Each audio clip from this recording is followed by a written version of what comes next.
Hello students. तो आज के इस वीडियो में आपका स्वागत है। आज हम चर्चा करेंगे नरेशन का जो अगला भाग है, जिसे हम डायलॉग कहेंगे और हिंदी में संवाद कहेंगे।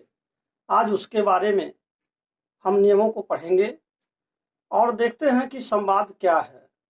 तो जैसा कि संवाद जो होता है, कम से कम दो व्यक्तियों का आपस में वार्तालाप होता है, और उस वार्तालाप को जब हम डायरेक्ट से इनडायरेक्ट में चेंज करते हैं, तो चूंकि जो वार्तालाप होता है वो अलग अलग लाइंस में होते हैं, अलग अलग पंक्तियों में लिखा होता है, लेकिन जब उसको हम इनडायरेक्ट में बदलते हैं तो एक पैराग्राफ बनाते हुए उसका हम इनडायरेक्ट चेंज करते हैं। तो आइए देखते हैं आज उसी के संदर्भ में जो नियम हैं उनके बारे में।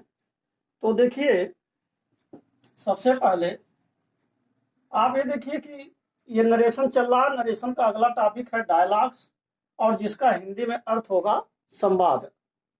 तो इसमें लिखा है कि इसके अंतर्गत कम से कम दो लोग आपस में वार्तालाप करते हैं। कम से कम दो लोग होते हैं जो आपस में बात करते हैं। कभी कभी आरएस के वाक्य में इनडायरेक्ट इन्वर्टेड कामाज नहीं रहता है।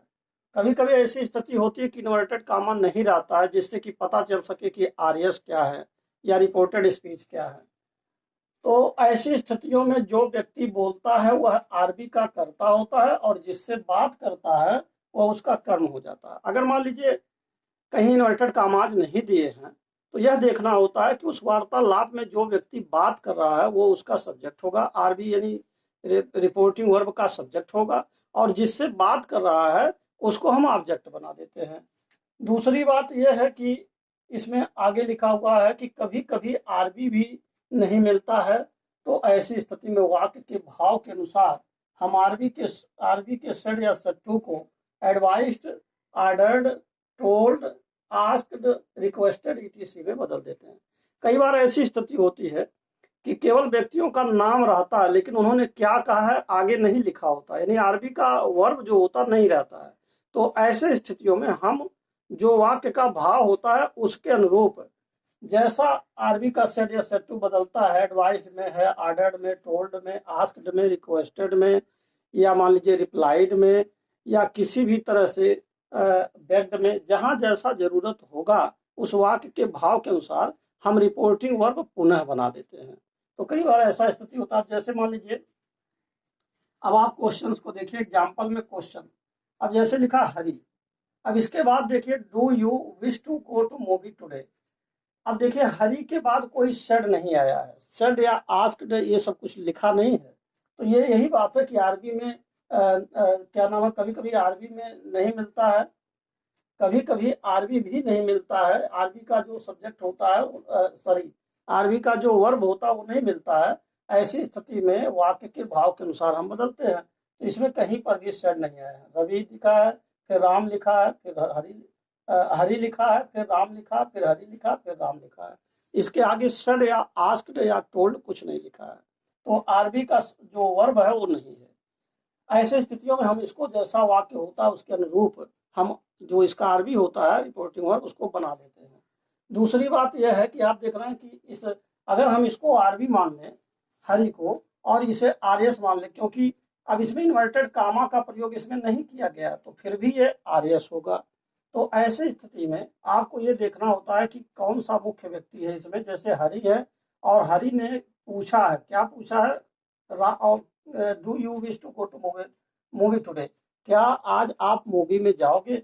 और ये किससे पूछा है, राम से। तो इसका मतलब है कि राम सट्टू, सॉरी, हरि सट्टू राम, यानी हरि ने राम से पूछा है कि क्या तुम आज मूवी जाओगे। तो हरि और राम की वार्तालाप हो रही है, और हरि इसका सब्जेक्ट है, और जबकि राम जो होगा इसका ऑब्जेक्ट बन जाएगा, क्योंकि हरि की बात राम से हो रही है। तो यही देखते हुए, तो अब इसको हम कैसे बदलते हैं, आप आइए डायरेक्ट आंसर देखिए। जो इसमें आंसर दिया हुआ है इस आंसर के बारे में, तो जैसे कि हरि ने राम से पूछा है कि do you wish to go to movie today, क्या तुम आज मूवी में जाओगे। तो ये क्वेश्चन पूछ रहा है, यानी कि यह इंट्रोगेटिव सेंटेंस है। इसी कारण से आप यहाँ पर आस्क्ड लगा देंगे, यानी कि हरि आस्क्ड राम, किससे पूछ रहा है, राम से। और क्या पूछ रहा है, तो ये सहायक क्रिया से शुरू है, इसीलिए कंजंक्शन आप इफ लगा देंगे। और जो यहाँ यू आ रहा है, यू बदलेगा राम के अनुसार, तो इसीलिए यहाँ राम का प्रोनाउन ही लिखेंगे, लेकिन ब्रैकेट में इसे राम लिख देंगे, क्योंकि यहाँ हरि और राम दोनों ही थर्ड पर्सन है और इससे संबंधित नियम आपको पीछे वाले वीडियो में बताया जा चुका है कि किस तरीके से अगर मान लीजिए दोनों सब्जेक्ट एक समान हो और यानी कि थर्ड पर्सन हो तो उसमें हम ब्रैकेट में उससे संबंधित जो नाउन होता है उसको लिख दिया जाता है। दूसरी बात है, ये प्रेजेंट का इंडिफिनिट टेंस है, डू यू विश आया है तो आप इसमें जो है पास्ट के इंडिफिनिट टेंस में नहीं वर्ब की सेकंड फॉर्म में बदल देंगे। बाकी लिखा to go to movie today तो टू गो टू मूवी हो जाएगा, टुडे को आप बदल देंगे दैट डे में, यहाँ देखिए दैट डे बदल दिया गया है, टुडे का परिवर्तन होता है दैट डे में बदल जाता है। तो इस तरह से हो जाएगा Hari asked Ram if he, यानी कि Ram wish to go to movie that day. तो अब राम ने उत्तर क्या दिया, राम रिप्लाइड दैट। देखिए राम ने कहा नो, तो जब नो आ गया तो आप सीधा लिख सकते हैं राम रिप्लाइड इन नेगेटिव, ऐसा भी लिख सकते हैं और यह भी लिख सकते हैं कि Ram replied that he did not, यानी कि इसमें जो सहायक क्रिया होगी ये चूंकि इससे पहले का जो वाक्य है पास्ट इंडिफरेंट टेंस है और पास्ट इंडिफरेंट में सहायक क्रिया डिड नॉट का प्रयोग होगा, यानी डिड लगता है, तो चूंकि यहाँ पर जो है नो आया है इसलिए डिड नॉट लगाएंगे। अगर यहाँ पर यस होता तो यहाँ पर आप नॉट नहीं लगाते, केवल ही डिड लिख देते, फुल स्टॉप कर देते। तो इस तरीके से बन जाएगा कि Ram replied that he did not. इसके बाद हरि ने फिर पूछा व्हाई, तब हरि आस्क्ड अगेन, हरि ने पुनः पूछा why he did not wish to go to movie, कि वह मूवी में क्यों नहीं जाएगा, मूवी देखने के लिए क्यों नहीं जाएगा या उसकी जाने की इच्छा क्यों नहीं है। तब नाउ माने अब, राम ने फिर क्या कहा, टोल्ड हिम, यानी किससे कहा है, राम ने अब किससे कहा, हरि से कहा है और क्या कहा है कि because I have more important jobs to do that. उसने राम ने हरि से क्या कहा कि he did not wish to go to movie, यानी वह मूवी नहीं जाना चाहता है, बिकॉज माने क्योंकि he had many important jobs to do, क्योंकि उसके पास अभी तमाम काम है जो करने हैं।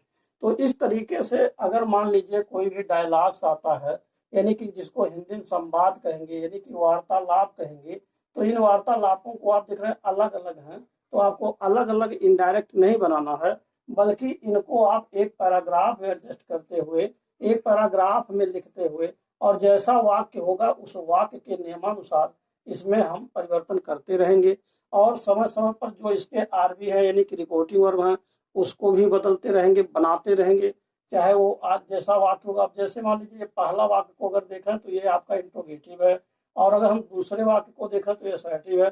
इंट्रोगेटिव होने के कारण आज लगा, असर्टिव होने के कारण यहाँ देखिए राम के बाद टोल्ड रिप्लाइड आ रहा है, रिप्लाइड भी हो सकता है, टोल्ड भी हो सकता है, क्योंकि राम के बाद टोल्ड यहाँ आ रहा है, क्योंकि यह भी वाक्य देखिए साधारण वाक्य है, असर्टिव सेंटेंस है।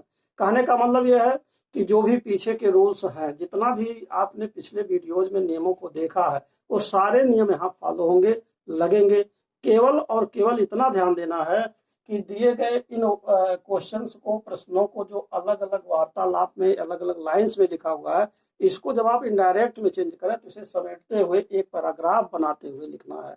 बाकी सारे परिवर्तन पूर्व का ही चलेगा, जो नियम आपको पीछे बताया जा चुका है। तो इस प्रकार मुझे आशा है कि आपको यह जो डायलॉग है इसका इनडायरेक्ट कैसे बनाया जाए, ये जो संवाद है ये आपको अच्छी तरीके से समझ में आ गया होगा।